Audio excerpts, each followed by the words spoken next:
Amen, amen. Bwana Yesu asifiwe. Na kusalimu katika jina la Yesu. Kama unaona hutaki kuonewa, mambo haya matatu yatakusaidia. Ni matatu tu, yako mengi, lakini hebu zingatia haya matatu leo nitakayokuambia. Yaani mpaka umefungua hii video, na maanake kuna mahali unaona kuna maonezi. Ukiangalia kwenye familia kuna watu wanajifanya ni wababe, wanaonea. Ukiangalia kwenye ndoa kuna wababe, kwenye mahusiano unaonewa, si kwenye ukoo unaonewa, yaani kwenye huduma unaona kuna maonezi fulani. Hii video itakusaidia. Video itakusaidia. Bwana Yesu asifiwe. Kwa ninachokuomba ni kwamba andika kile utakachokisikia, andika, kiweke kwenye matendo. Ukisikiliza ukaacha, utabadilika, mambo yatakuwa ni yale yale, utakuwa umemaliza tu MB zako. Kwa hiyo sikiliza, andika, fanyia kazi, ingiza kwenye matendo ili uone matokeo na ili uone maendeleo. Bwana Yesu asifiwe. Mimi nakuhakikisha mpaka unamaliza hii video utakuwa umejifunza vitu vingi sana. Kwa majina yangu mimi ninaitwa Enea Mahenge. Enea Mahenge ni nani? Mimi ni mbeba maono wa KGB, yani Kivumbi Gospel Band. Kivumbi Gospel Band ni bendi ambayo ndani yake ina package au ina mambo matatu.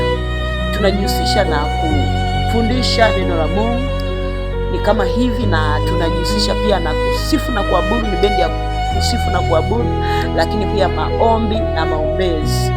Kwa hiyo sisi ni ibada, na huwa tunaandaa ibada. Tumetoka kufanya ibada mwezi Januari mwaka huu, ilikuwa inaitwa The Night of Transformation Season 1, na yani sisi ni ibada.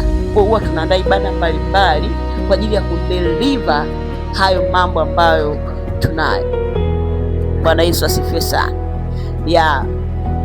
Namba yangu ni hiyo unayoiona kwenye screen hapo. Kuna namba kama tatu. Kuna namba ya kupiga na namba zingine hizo za kutuma pesa, kuna lipa na vingine vingi. So kama una swali lolote, you can ask, ukanipigia tukawasiliana na wewe, au ukaja WhatsApp tukakujibu, au ukakomenti tukakujibu kwenye comment. Yani hiyo ni point of contact. Namba inayoishia 43 ni point of contact kati ya sisi na wewe msikilizaji wetu ambaye unatusikiliza. So ni point of contact. Kama una shida yote, una neno, una nini, unataka kusponsor, ma sponsors mnanisikiliza. Ninajua YouTube ni worldwide. YouTube inasikika Tanzania nzima, YouTube inasikika nje ya nchi. Kwa hiyo hapa najua inasikilizwa na watu mbalimbali. If you need au unatamani kusponsor our team, namba hizo hapo ni kwa ajili yako. So twende sasa direct kwenye somo letu. So yani kama hautaki kuonewa, manake kuna vitu unavyotakiwa kufanya. Ni kama kwenye Biblia. Kwenye Biblia kuna mama mmoja ambaye aliumia, alionyesha kuumia. Yule mama alikuwa ni mke wa mtumishi wa Mungu, prophet. Alikuwa ni mke wa nabii. Alivyokuwa mke wa nabii, alikuwa na watoto wawili, lakini mume wake, pamoja na kwamba alikuwa ni nabii, mume wake alikuwa na madeni. Pamoja na kwamba alikuwa mcha Mungu, mume wake alikuwa na madeni. Unaweza ukawa na madeni, yani hata kama wewe yani ni mlokole wa aje, unaweza kuwa na madeni. Sasa kuwa na madeni sio sifa, kwamba hata mbona mtumishi wa Mungu, sio sifa. Hiyo ni roho na unatakiwa kuikemea. Kwa hiyo yule mama, mume wake alikuwa na madeni. Na haitoshi tu kwamba yule mwanaume alikuwa na madeni, yule mwanaume alikufa akiwa hajalipa madeni ya watu. Ninakueleza uone huyu mama jinsi alivyoumia na kuonewa. Mume wake alivyokufa ana madeni, wale waliokuwa wanamdai mume wake. Hiki ni kitabu cha Wafalme wa Pili sura ya 4, ukasome kwanza ule mstari wa kwanza. Yule mama mume wake alivyokufa, wale waliokuwa wanamdai mume wake, jinsi walivyokuwa makatili. Sidhani hata kama wiki ilikuwa imefika, wakamjia yule mama wakamwambia, mama, mume wako hatujali, alikuwa mtumishi, akuwa mtumishi. Swala ni kwamba sisi tulikuwa tunamdai. Haya, mlikuwa mnamdai, sawa, sasa amekufa, mnataka nini? Tunataka watoto wako tuende tukawatumikishe, wakafanyike watumwa mpaka pale deni la mume wako litakapoisha, ndipo watoto wako watakaporudi. Ungekuwa ni wewe mwanamke, usingehuzunika? Mume wako amekufa, umebaki mwenyewe, sawa, basi faraja yako ni wale watoto. Haya, na wenyewe watoto wanakuja kuchukuliwa, manake ubaki peke yako nyumbani. Hao watoto bora wangekuwa wanachukuliwa kwa wema, kwamba okay, wanaenda kufanya kazi wapate mshahara, labda na wewe watakutumia. Watoto wanaenda kutumikishwa bila hela yoyote, wakakae huko watumikishwe, yaani wafanyishwe makazi huko mpaka hela ya mume wako itakapotimia, ndo watoto warudi. Unaona huo uonevu? Yule mwanamke alijisikia vibaya. Kinachoonyesha kwamba alijisikia vibaya, alinyanyuka akasema, hapa nisipoangalia nimekwisha. Kwanza watoto wangu wataondoka, alafu mimi pressure itaniua. Akasema, ngoja tu ninyanyue miguu niende kwa mtumishi wa Mungu nikapate hekima kutoka kwa mtumishi wa Mungu Elisha. Kwa alivyoenda kwa Elisha, akamwelezea Elisha, unajua kabisa mimi ni mke wa rafiki yako, lakini rafiki yako aliacha madeni, na wale wadeni wamekuja wanataka kuchukua watoto wangu hivi na hivi na hivi na hivi. Kwa hiyo mama ilimuumiza, alijisikia kuonewa, alijisikia kuugua.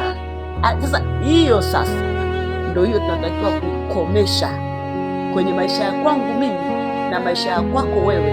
Hakuna kuonewa. Unajua uonevu unauma, uonevu unaumiza sana. Mtu unajua kabisa hii ni haki yangu, unajua kabisa hili ni shamba langu. Mtu anakuja analima kwenye shamba lako, anaacha mpaka anaingia kwenye shamba lako, alafu na huna cha kumfanya, unabaki tu unalia tu. Unajua kabisa huyu ni mwanangu. Okay, ngoja nikupe mfano mwingine ambapo uonezi ulitokea. Uonezi mwingine unataka kutokea hapo. Wanawake wale wawili ambao wote walikuwa na watoto na wakalala usiku. Walipolala usiku, kuna kama mwanamke kamoja kazembe kakamlalia mtoto wake akafa. Sikiza vizuri, yule mtoto wake alipokufa,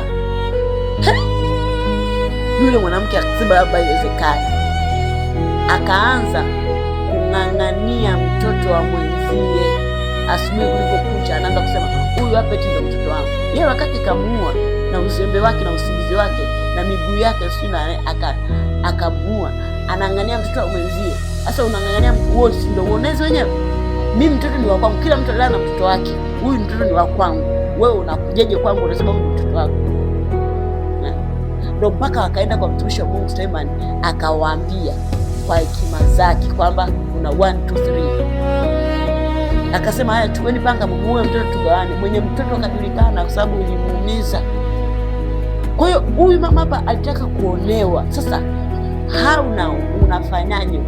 Kuna watu wanaonea kwa kweli, wengine wanaonea kwa sababu ni wakubwa kiumri, wengine wanaonea kwa sababu ni wakubwa kicheo. Utamfanya nini? Leo nakupa dawa ya kwanza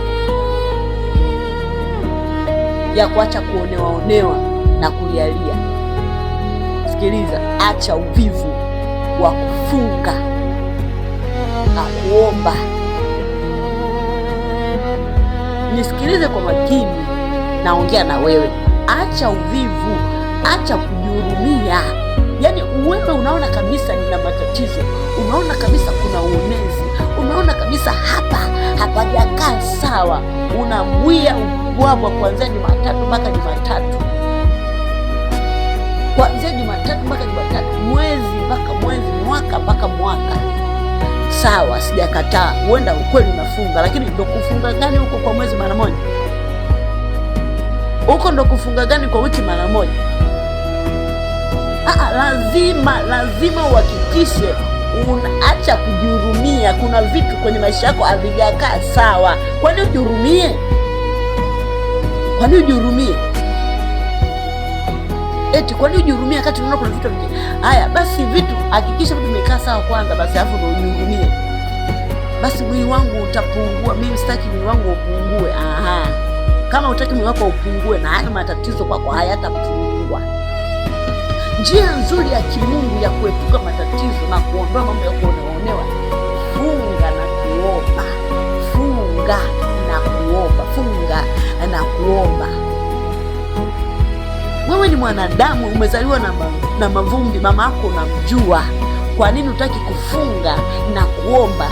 Ikiwa Yesu ambaye ni Mungu hakuzaliwa na mtu yeyote, alikuwepo tangu mwanzo, akaja duniani hapa akakuonyesha mfano kwamba ewe mwamini, unayeliamini jina langu, imekupasa kufunga. Alifunga siku 40 jangwani, Yesu Mungu. Mathayo 4, kasome kuanzia mstari wa kwanza, kasome. Kafunga siku ya kwanza ajala, kafunga siku ya pili ajala, wafunga siku. Alikuwa ni Mungu. Alafu wewe unajihurumia. Acha kujihurumia. Maombi ya mfungo yana matokeo. Tena ufunge, sio funga alafu uombe. Ina maana kwenye mfungo mle ongezea, omba unataka nini. Bwana Yesu, nimefunga mfungo, nataka fulani na fulani. Wanajifanya wanatuonea, wanajifanya wanaonea familia, amejifanya ananyang'anya haki yangu, amejifanya ananyang'anya watoto wangu, amejifanya ananyang'anya ndoa yangu. Sasa ninamshughulikia, sio katika damu na nyama, bali katika maombi, bali katika roho.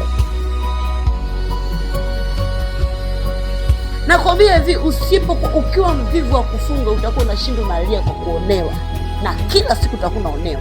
Mimi nimekataa kuonewa. Bwana Yesu asifiwe.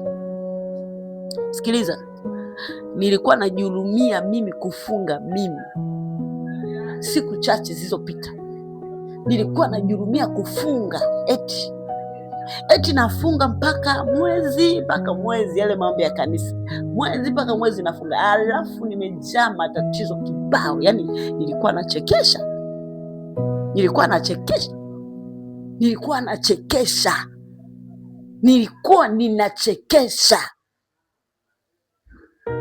Sikiliza, maombi ya kufunga ni kiboko ya shetani, ni kiboko ya wachawi. Ukifunga kwa kumaanisha ukasema, Yesu, unafunga kwa ajili ya hiki kitu hakijakaa sawa kwenye maisha yangu na ninataka kikae sawa kwa jina la Yesu. Jambo la pili, wewe shida yako umejaa maneno ya TikTok, umejaa maneno ya mitandaoni, umejaa maneno ya familia, umejaa umbea wa familia mwingi. Huna neno la Mungu, Mtu asipokuwa na neno la Mungu anajazwa moyo wake na maneno mengine ya kidunia. Sasa soma neno la Mungu, lijae ndani yako. Neno likijaa ndani yako linaondoa maneno mengine yote. Bwana Yesu asifiwe. Ukiweza kulijua neno, ukisoma neno, linakutambulisha wewe, who are you. Kwa ukisoma unajijua kwamba unajitambua, unajireveal yourself kwamba kumbe mimi ndo huyu, kumbe mimi niko hivi, kumbe mimi siko hivi kama wazazi walivyosema, kumbe mimi siko hivi kama dunia inaonifaini, kumbe mimi niko hivi kama neno la Mungu inavyosema. Ina maana kama Biblia inasema kwamba hivi, Mungu akiwa upande wetu ni nani aliye juu? Hakuna. Ukisoma huu mstari unajua okay. Kumbe nikimlingana Bwana hakuna atakayekuwa juu yangu, hakuna atakayenikanyaga, hakuna atakayenionea, hakuna atakayekuwa juu. So you start living kwa kumlingana Bwana, ili Bwana awe upande wako. Na Bwana ni kweli akiwa upande wako, hakuna wakukuonea. Nani akuonea? Sasa umejaa neno. Nani akuonea? Umejaa neno la Mungu. Bwana Yesu asifiwe sana. Wakati mwingine hata shetani anatuonea kwa sababu hatuna neno la Mungu. Ukiwa na neno nani atakuonea? Shetani anakuonea, anakusukumiza hadi kichwa, anakutemea hadi macho usoni, anakucheka kwa sababu ndani yako uko empty. Huna neno la Mungu, umejaa maneno ya dunia hii. Leo nakwambia hivi, anza kusoma Biblia, jaa neno la Mungu. Soma walau hata sura 5-10 kwa siku. Jaza ndani yako. Licha ya kwamba neno la Mungu litajaa, neno la Mungu mwenyewe. Ukijaza neno la Mungu, umejaza Mungu. Ukimjaza Mungu ndani yako, nani atakayeinuka kukuonea? Utabadilika, hautakuwa mnyonge tena, utaanza kuwa jasiri. Rumi 8 mstari wa 31. Soma. Bwana akiwa upande wetu, nani atakayekuwa juu yetu? Nani? Kwa hiyo jaa neno. Neno la Mungu ni nguvu za Mungu. Ukijaa nguvu za Mungu, hata kama kuna mtu linakuonea, unajaa utiisho wa Mungu. Unajaa, kinywa chako kinajaa hekima za Mungu. Ukiongea mtu anatetemeka kabla hajaongea chochote. Kwa nini? Umemeza Mungu mzima. Ukisikia mtu anasema nimemeza Yesu mzima, ndio huyo amemeza neno la Mungu. Sasa wewe unalipuuza eti hivi, maisha yako yamaibadilika kwa kulipuuza neno? Sasa leo nakwambia hivi, acha kupuuzia neno, anza kuliingiza neno kwenye matendo, ili ushuhudie maisha yako yakibadilika. Yaani badala ya kuwa mnyonge unageuka na kuwa mbabe. Kwa nini unakuwa mbabe? Umemeza neno, umemeza Yesu yuko ndani yako. Ukimeza Yesu ndo mbabe mwenyewe sasa. Yaani kama ulikuwa unatafuta mbabe, Yesu ndo mbabe. Ukimeza Yesu manake unaanza kuwa mbabe. Hakuna mtu akuleta uonezi wa aina yoyote. Ukiona kuna uonezi, unafunga na kuomba, uonezi unayeyuka. Bwana Yesu asifiwe sana. Jambo la tatu ni kwa wale ambao hawajaokoka. What are you waiting? Unasubiri nini kuokoka? Kama hujaokoka na unasikiliza hii video, unasubiri nini kuokoka? Unachelewa sana. Unachelewesha hatima yako sana. Unachelewesha kazi ya Mungu sana. Unachelewesha kila alichokupa Mungu ndani sana. Okoka, umjue Yesu. Yesu ndo mwamba mwenyewe.